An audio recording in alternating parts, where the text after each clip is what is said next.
अस्सलामुअलैकुम my dear friends, hope you all are fine, happy, healthy and wealthy.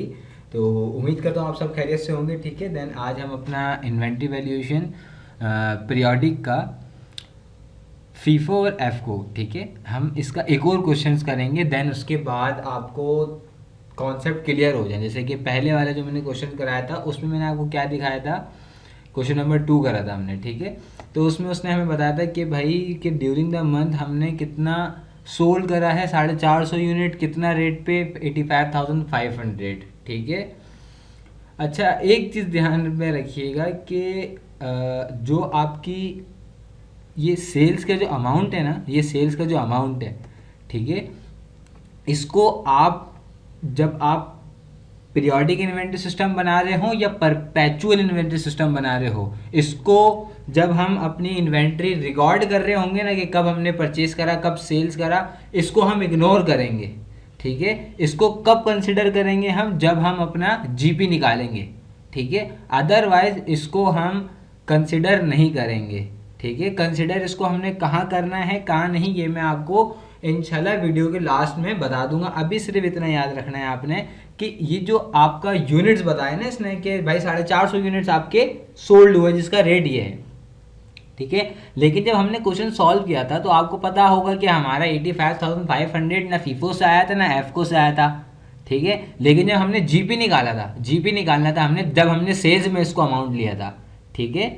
लेकिन हमने opening stock था, then हमारे पास परचेजेस भी थी, ठीक है, और हमारे पास सोल्ड हुए थे 450 यूनिट्स। देन हमने यूनिट्स का कंपैरिजन करा था, ठीक है। देन यूनिट के बिहाफ पे मैंने बताया था कि मेरे पास जो 200 यूनिट बचे हैं, ठीक है, वो कौन से रेट वाले बचे हैं, ठीक है। तो यहाँ पे मैंने क्या करा था, इसको इग्नोर करा था जो अमाउंट आई 85,500, ठीक है। और मैंने आपको वीडियो में बताया भी था कि बेटा जी यहाँ पे एक क्वेश्चन और भी होगा कि हो सकता है एग्जामिनर आपको बोल दे कि अच्छा आप ये बताएं इतने यूनिट सोल्ड हुए हैं, तो रिमेनिंग स्टॉक जो है उसका अमाउंट बताएं कितना है, ठीक है। इसी का नाम तो इन्वेंट्री वैल्यूएशन है कि हमारे लास्ट में कितना इन्वेंट्री बचा है उसकी वैल्यू बताना, इट्स कॉल्ड इन्वेंट्री वैल्यूएशन, ठीक है। लेकिन अगर मैंने आपको यहाँ पे एक कंडीशन और ही बताई, मैंने मतलब हो सकता है एग्जामिनर आपको ये बता दे कि आपके पास रिमेनिंग बचा है। अब आपने सेल कितने करे हैं ये आपको पता होना चाहिए बेटा, ठीक है। ये आप कैसे करेंगे, प्लस माइनस करके आंसर निकालेंगे। तो आए अपने क्वेश्चन नंबर 4 पे चलते हैं। यहाँ की रिक्वायरमेंट कहते हैं कि the beginning inventory and the purchase of a product are as follows, ठीक है। ओपनिंग इन्वेंट्री 1 अक्टूबर को कितनी पड़ी है, 400 यूनिट, जिसका रेट है 6.25। 8 अक्टूबर को हमने परचेजेस की हैं 300 यूनिट्स की, जिसका रेट है 6.50। इसी तरह से हमारे पास 29 तक की परचेजेस हैं, ठीक है। देन फिर हम देखें इसमें कह रहा है on October 31 500 units remaining in inventory, मतलब रिमेनिंग बच गया, ठीक है। अब पीरियोडिक इन्वेंट्री सिस्टम यूज करते हैं हम। अब हमने क्या करना है, रिक्वायरमेंट उसने हमें दी है, क्या कह रहा है, determine the cost of ending inventory and the cost of good sold, ठीक है। एंडिंग इन्वेंट्री मालूम करके बतानी है और हमने कॉस्ट ऑफ गुड सोल्ड बताना है, ठीक है। यहाँ पे जीपी का कोई भी उसने नहीं कहा तो हम जीपी इग्नोर करेंगे, ठीक है। देन हमने सिंपल क्या बनाना है, कॉस्ट ऑफ एंडिंग इन्वेंट्री और कॉस्ट ऑफ गुड सोल्ड, ठीक है, बाय फीफो एंड एफ को, ठीक है। अब स्टार्ट करते हैं हम अपना क्वेश्चन।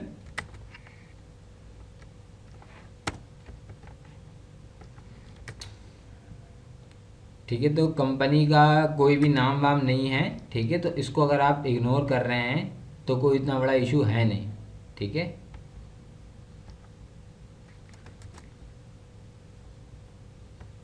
कोई नाम नहीं है तो नहीं लिख रहे भाई, ठीक है। क्वेश्चन नंबर हमारा हैगा 4। देन स्टार्ट करते हैं हम अपना क्वेश्चन। 1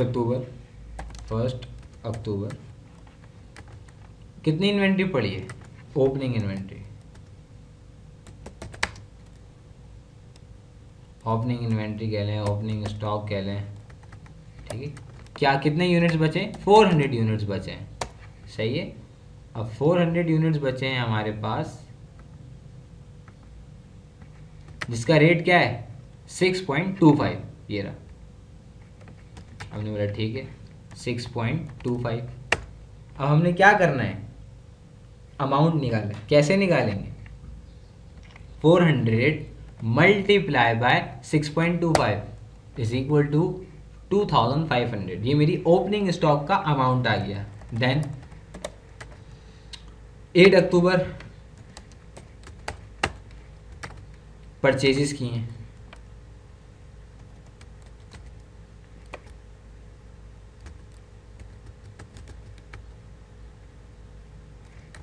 कितने यूनिट्स की?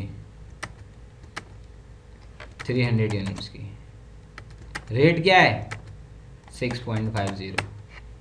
देन अमाउंट कैसे निकालेंगे? 300 multiply by 6.5 is equal to 1950। Then उसके बाद हमने 19 अक्टूबर को भी परचेजेस किए हैं, ठीक है। कितने यूनिट्स? 200 units, 6.75 rate. 200 यूनिट्स है, 6.75 हमारा रेट आ गया, ठीक है। देन अमाउंट वही 200 मल्टीप्लाई बाय 6.75। अक्टूबर की 23 तारीख, अब आ गया 23 October, purchases 500 units at the rate of 6.80।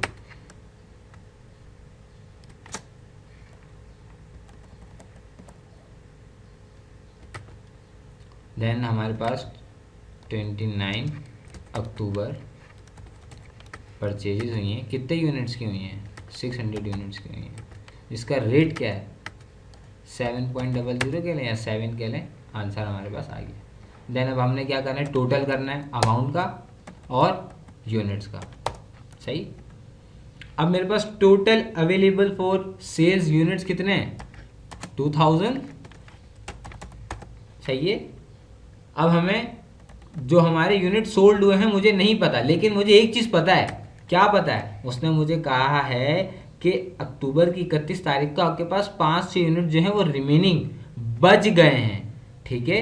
तो मैंने बोला ओके, डजंट मैटर, मैंने यहाँ जाके लिख दिया 500, ठीक है। अब मालूम क्या करना है मुझे?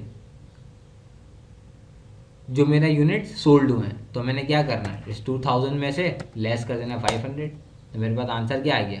1500, ठीक है। ये मेरी क्या आ गई? यूनिट्स जो हमारे सोल्ड हुए हैं। इसको मैं रेड कर रहा हूँ,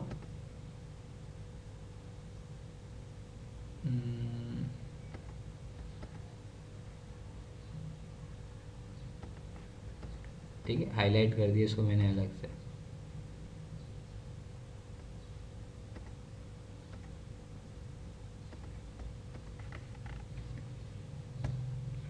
रिमेनिंग ये था मेरा, सही है।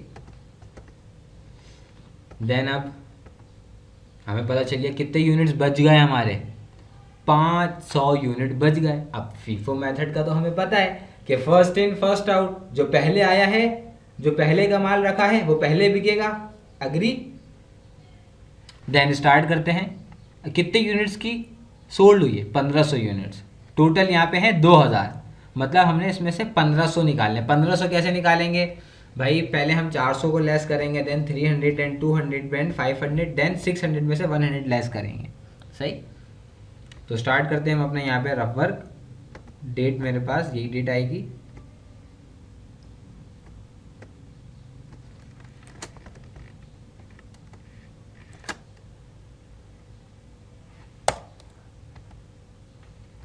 ठीक है। यूनिट्स मेरे पास यही आएंगे,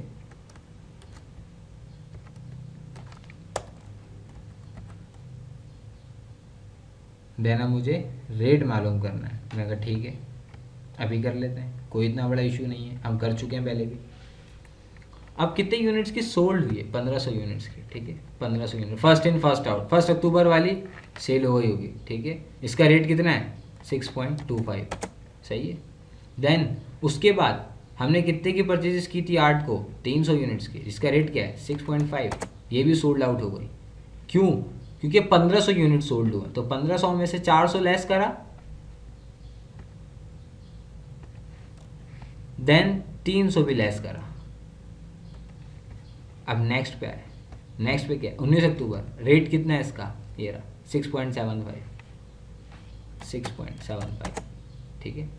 देन 500, 6.87, ठीक है। इन सब को हमने लेस करना है। अच्छा एक चीज़ ध्यान रहे, अब जो मैं ये बताना चाह रहा हूँ आपको कि बेटा जी देखें, यहाँ पे हमारे पास यहाँ से लेके यहाँ तक के टोटल यूनिट्स होगा, ये देखें सम बता रहा है एक्सेल कितना 1400, लेकिन मेरी सोल्ड आउट कितना है 1500। इट्स मीन यहाँ से भी मुझे 100 लेस करने होंगे, ठीक है।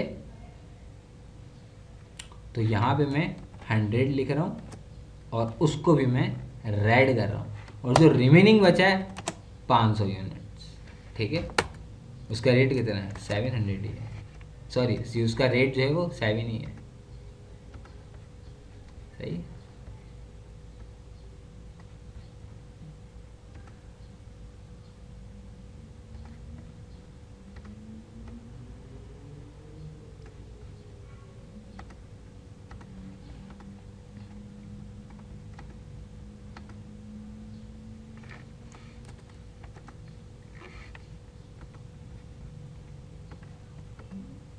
अब यहाँ से लेके यहाँ तक के मेरे कितने यूनिट्स होगा 1500 यूनिट्स होगा। अब देन मुझे ये बताना है कि मेरी जो क्लोजिंग इन्वेंट्री बची है वो कौन सी डेट वाली बची है। वो डेट वाली बची 29 अक्टूबर वाली, ठीक है। क्या कितने यूनिट बचे मेरे, सॉरी क्या बचे, ये परचेजेस बची है मेरी। कितने यूनिट है 500 यूनिट है। क्या रेट है 7 है। अमाउंट क्या आएगा, मल्टीप्लाई करवा के देख लो, 500 multiply by 7 is equal to 3500, ठीक है। बाय फीफो मेथड हमने क्या करा, अपनी एंडिंग इन्वेंट्री कैलकुलेट कर ली कि हमारे पास जो 500 यूनिट बचे हैं उसका रेट 7 है, ठीक है।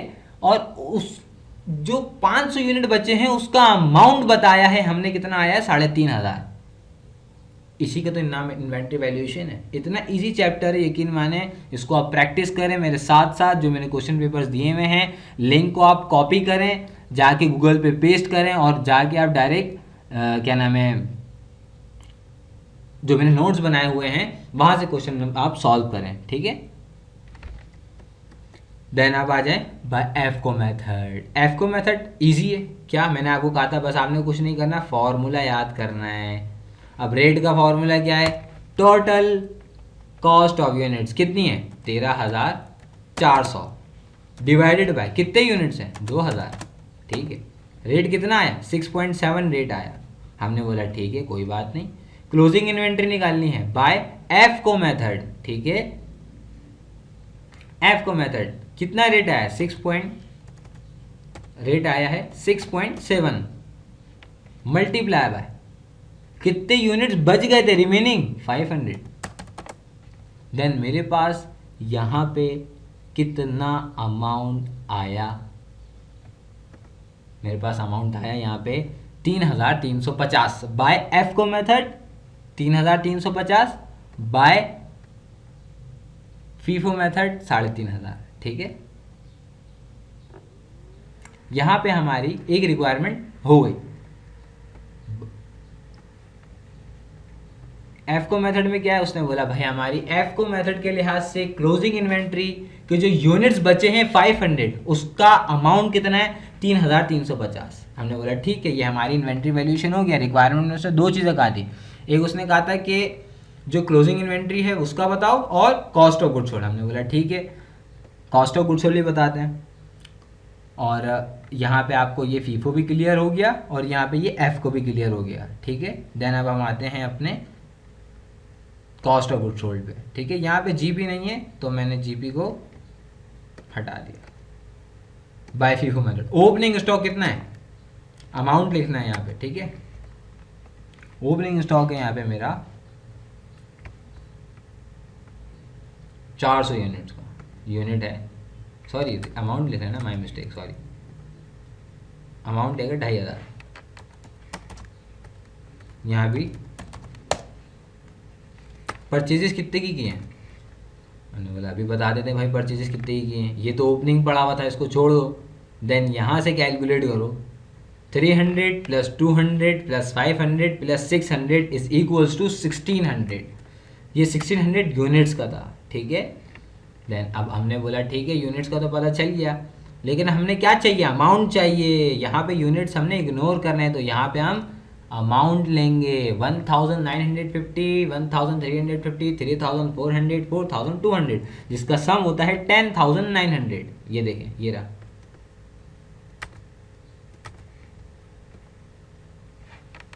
10900।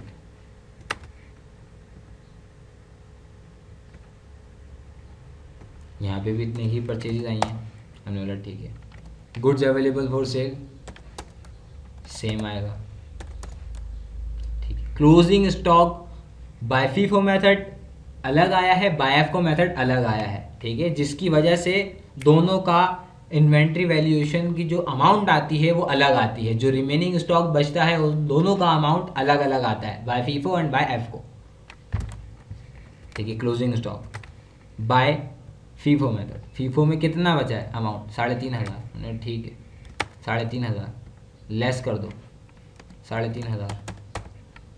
देन यहाँ पे बाय एफको मेथड कितना अमाउंट, कितना आया रेट, सॉरी कितना अमाउंट आया, अमाउंट आया हमारा 3350। हमने बोला ठीक है, माइनस कर दो 3350, ठीक है। Then cost of good sold निकाला इज इक्वल्स टू 13400 माइनस 3500, ठीक है, is equals to 9900 equal to 13400 less 33,050, sorry 3350। Then मेरे पास देखें दोनों का जो कॉस्ट ऑफ गुड सोल्ड आया है वो अलग आया है, ठीक है। अब यहाँ पे मेरा कॉस्ट ऑफ गुड सोल्ड अलग है, बाय फीफो भी और बाय एफको भी, ठीक है। तो ये दोनों क्वेश्चंस जो दोनों मेथड आपको अच्छे से आने चाहिए, बाय फीफो एंड बाय एफको के। पीरियोडिक यहाँ पे हमारा क्वेश्चंस कंप्लीट होता है, ठीक है। देन बाकी जो क्वेश्चंस हैं वो आपकी प्रैक्टिस के ऊपर हैं कि आप कितना अच्छी प्रैक्टिस करते हैं, कितनी अच्छी आपकी जो है वो परफॉर्मेंस हो जाएगी इसको प्रैक्टिस करते करते। ये डिपेंड करता है आप पे, ठीक है। क्योंकि अब मैं एक हद तक आपको समझा सकता हूँ लेकिन मैं आपको घोल के पिला नहीं सकता, ठीक है। आपने क्या करना है, आपने अपनी पूरी एफर्ट्स करनी है, ठीक है। जितना आपसे होता है आप करें, जहाँ इशू आता है आप बेफिक्र होके नीचे कमेंट बॉक्स में आप कमेंट कर सकते हैं कि सर यहाँ पे ये इशू आया है, ठीक है। देन मैं आपको इंशाल्लाह बहुत जल्द आपको रिप्लाई दूंगा। अगर इन्वेंटरी की किसी चैप्टर में आपको इशू आ रहा है तो देन आप कमेंट बॉक्स में पूछ सकते हैं। और एक और बात कि अगर अभी तक आपने चैनल सब्सक्राइब नहीं किया तो प्लीज़ चैनल सब्सक्राइब करें और ज़्यादा से ज़्यादा शेयर करें, लाइक करें और मुझे दुआओं में याद रखें, ठीक है। इंशाल्लाह ये कि बाकी परपीचुअल हम नेक्स्ट क्लास में करेंगे। जब तक के लिए अल्लाह हाफिज़, ख्याल रखिएगा।